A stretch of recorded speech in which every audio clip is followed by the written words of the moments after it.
Clermont sous les bombes. Pas de panique, il s'agit de bombes de peinture, celles utilisées par une trentaine de graffeurs durant le festival des Transurbaines pour graffer le mur d'enceinte du journal La Montagne. L'opération est orchestrée par Kémy, l'occasion de faire le point avec le plus célèbre des graffeurs clermontois sur l'état du graphe dans la capitale auvergnate. Clermont, c'est une ville moyenne, donc on a un nombre moyen de personnes qui peignent vraiment. On dira qu'il y en a une vingtaine sur toute l'agglomération qui peignent, et après autour on a quelques artistes moins officiels, on dira, qui vont faire quelques gribouillis. Et sinon des vrais aficionados de graffiti qui cherchent à essayer d'en vivre ou qui cherchent à avoir une vraie démarche artistique dans ce domaine. On n'est pas plus de 3-4.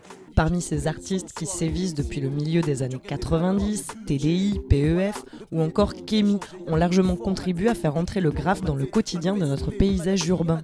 Un courant artistique de plus en plus reconnu et apprécié, y compris par les pouvoirs publics. Sinon, après au point de vue de la mairie, on dira c'est remonté à leurs oreilles quand même. Ça montre en tout cas une reconnaissance de l'impact que peut avoir le travail qu'on fait.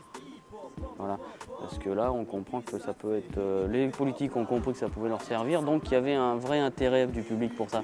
Une reconnaissance qui se traduit par une tolérance pour ces œuvres qui parviennent même à échapper au Karcher. Ce qu'il y a de bien, c'est qu'à Clermont, les gens sélectionnent un peu ce qu'il y a à nettoyer. Et je vois à Toulouse, ils ont tout nettoyé, que ce soit les fresques comme les tags. Là, il n'y a plus rien du tout.